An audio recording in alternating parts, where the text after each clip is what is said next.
من ضمن الحاجات اللي انا او عموما الاسكندرانيه او بغض النظر يعني قهراوي او اسكندراني، هو فين يعني لو قهراوي في اسكندريه واسكندراني في القاهره بعاني منها. اولا انا فعلا اول مره اعرف ان في اختلاف شاسع في اللهجه كده، يعني انا اعرف ان يعني في اختلاف بسيط بس هو طلع فيه اختلاف بجد كبير يعني مثلا في القاهره اسمها ناصيه، في اسكندريه اسمها اما، في القاهره اسمها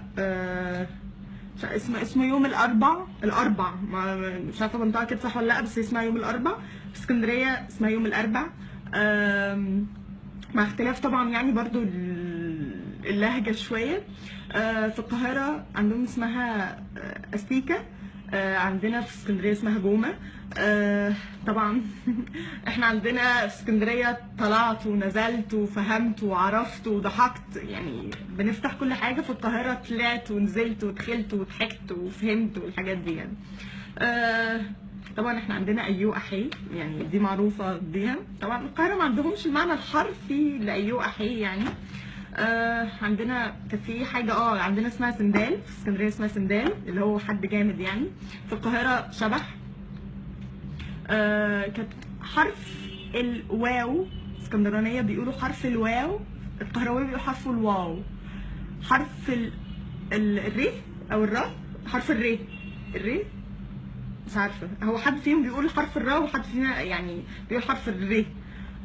فهو في اختلاف يعني مثلا طعميه في القاهره وفي الاسكندريه فلافل، بس يعني انا بقول طعميه عادي ومن اسكندريه، فيعني هم عندهم بس لبس في الموضوع، او مش كل القهرويه عشان برضه اكون فير انف.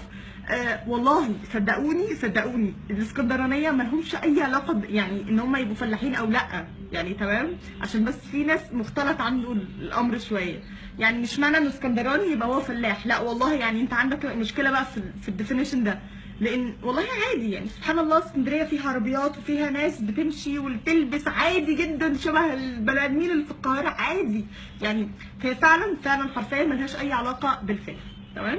ف قشطه ماشي، هو فعلا اسكندريه ما فيهاش غير شارعين، شارع بحر وشارع ابو قير، ده انا ما اختلفتش معاكم فيها يعني تمام، لان انتوا عشان حد يمشي في القاهره محتاج مثلا GPS يعني في كل تفه بيمشي فيها، فانا ما عنديش اعتراض والله عن وصفكم اسكندريه ان هي شارعين. بس اللي عندي اعتراض فيه المناطق، يعني فيها مناطق والله فيها صفرة وفيها ميامي وفيها منظرة وفيها سموحة وفيها بحري وفيها محطة الرمل، فيها حاجات كتير يعني. فيا ريت بس نراعي شوية.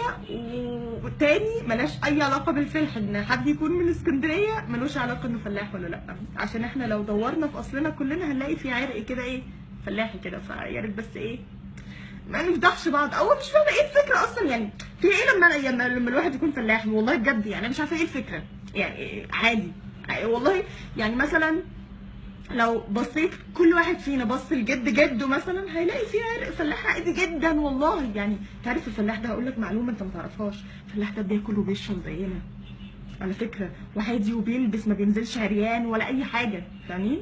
بس بغض النظر عن ده اسكندرانيه مش فلاحين، عشان بس خلاص.